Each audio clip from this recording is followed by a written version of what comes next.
नमस्कार, आप देख रहे हैं लाइव मिथिला। मैं हूं कमलेंद्र झा। ये खबरों की शुरुआत करें और बात करें सबसे पहले प्रधानमंत्री नरेंद्र मोदी की, जिन्होंने कल लोकसभा में और आज राज्यसभा में विपक्ष के आरोपों का एक-एक करके जवाब दिया।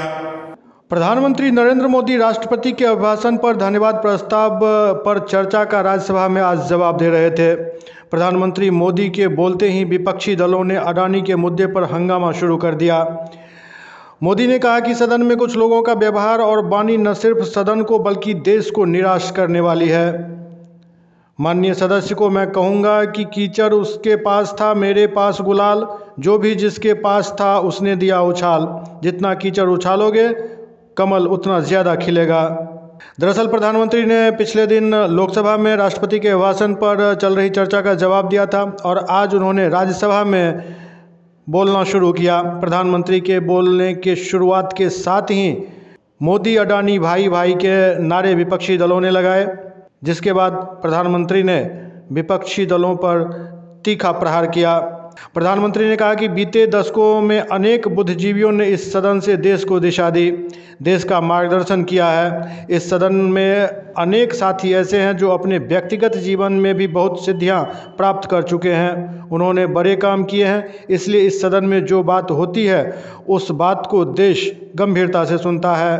प्रधानमंत्री ने कहा कि एक ज़माना था, किसी गांव में एक हैंडपंप लगा दिया तो उसका एक हफ्ते तक उत्साह मनाया जाता था। हमने जल संरक्षण, जल सिंचन हर पहलू पर ध्यान दिया है। पिछले 3-4 सालों में 11 करोड़ घरों को नल से जल मिल रहा है। कोई परिवार पानी के बिना नहीं चल सकता। भविष्य को देखते हुए हमने समाधान के रास्ते चुने हैं। कांग्रेस पर सीधा प्रहार करते हुए प्रधानमंत्री ने कहा कि 60 साल कांग्रेस के परिवार ने गड्ढे ही गड्ढे दिए थे।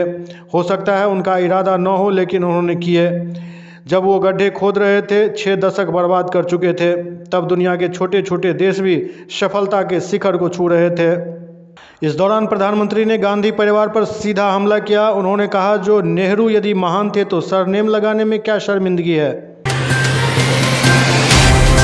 राष्ट्रीय स्वयंसेवक संघ के सरसंघ चालक मोहन भागवत का 10 फरवरी में भागलपुर में एक कार्यक्रम है। मोहन भागवत को लेकर पाकिस्तानी खुफिया एजेंसी ISI, चरमपंथी संगठन और नक्सली संगठनों ने धमकी दी है, जिसके बाद केंद्रीय सुरक्षा एजेंसियां अलर्ट हो गई है।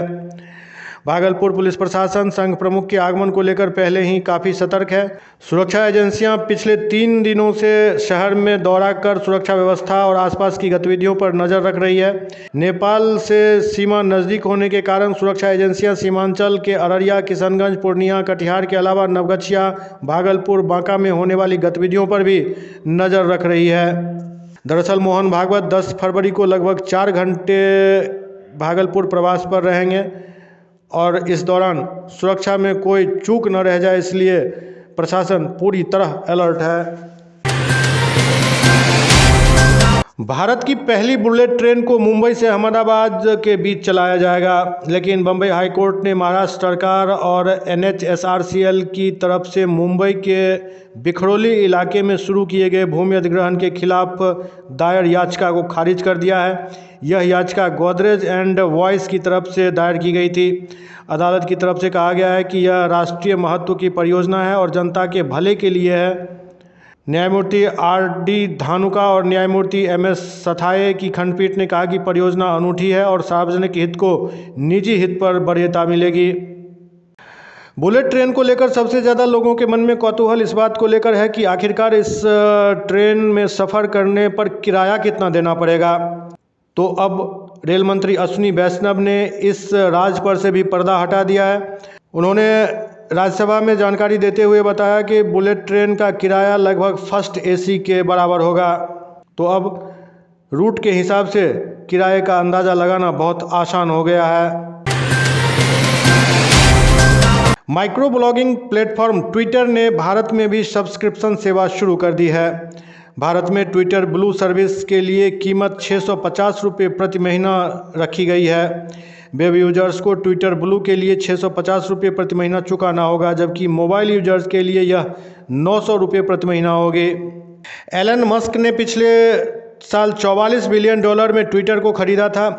इसके बाद से उन्होंने माइक्रो ब्लॉगिंग प्लेटफॉर्म में काफ़ी बदलाव किए हैं। एलन मस्क ने पिछले दिनों ट्विटर ब्लू सर्विस का भी ऐलान किया था। इसके तहत ट्विटर की कुछ अतिरिक्त सेवाओं के लिए चार्ज देना होगा। ट्विटर ने पिछले दिनों America, Britain, Canada, Australia, New Zealand, Japan समेत कुछ देशों में ट्विटर ब्लू सेवा शुरू की थी। इन देशों में ट्विटर का ब्लू सब्सक्रिप्शन का चार्ज वेब यूजर्स के लिए $8 प्रति महीने, सालाना सब्सक्रिप्शन लेने पर $84 खर्च करने होंगे।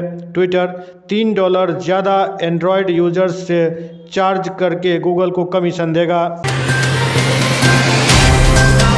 तुर्की में सोमवार को आए 7.8 तीव्रता वाले भूकंप ने तुर्की की ज़मीन को 10 फीट के लगभग खिसका दिया है, मतलब 3 मीटर के आसपास ज़मीन खिसक चुकी है। ये दावा इटली के भूकंप विज्ञानी डॉक्टर कार्लो डोंगियाली ने किया है। इससे पहले 2011 में जापान और 2022 में भारत के भी खिसकने की रिपोर्ट सामने आई थी। तुर्की में ज़मीन खिसकने की वजह समझने के लिए लोकेशन को समझना सबसे पहले ज़रूरी है। दरअसल दुनिया बड़ी बड़ी टेक्टोनिक प्लेट्स पर स्थित है। इन प्लेट्स के नीचे तरल पदार्थ लावा है। ये प्लेट्स लगातार तैरती रहती है और कई बार आपस में टकरा जाती है। तुर्की का ज़्यादा हिस्सा एनाटोलियन टेक्टोनिक प्लेट पर बसा है। ये प्लेट यूरेशियन, अफ्रीकन और अरबियन प्लेट के बीच में फंसी हुई है। जब अफ्रीकन और अरबियन प्लेट शिफ्ट होती है तो तुर्की सैंडविच की तरफ फंस जाता है। इससे धरती के अंदर से ऊर्जा निकलती है और भूकंप आते हैं।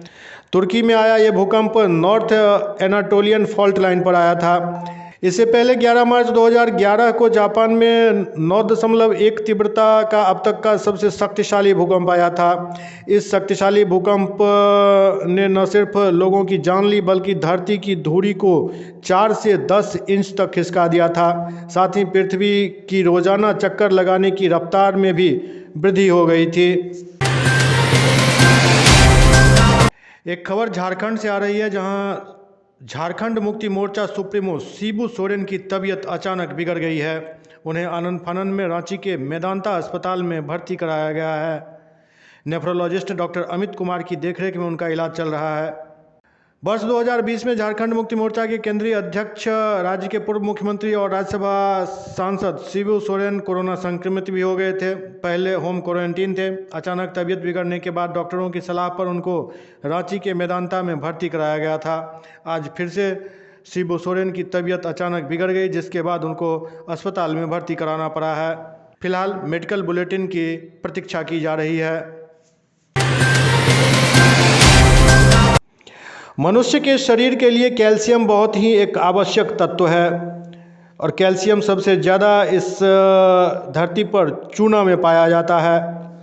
बताया जाता है जो केले में चूना मिलाकर खाना सेहत के लिए बहुत अच्छा होता है। केले को अच्छे से पीसकर उसमें नींबू और 1 चुटकी चूना मिलाकर खाने से जोड़ों के दर्द में राहत मिलती है और इससे हड्डियां भी मजबूत होती है।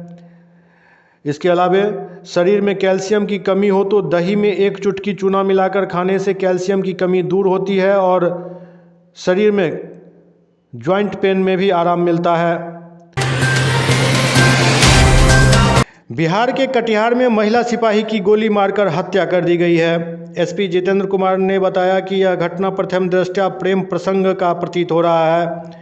मामले की गंभीरता से जांच की जा रही है। जो भी तथ्य सामने आएंगे उसी हिसाब से आगे की कार्रवाई की जाएगी।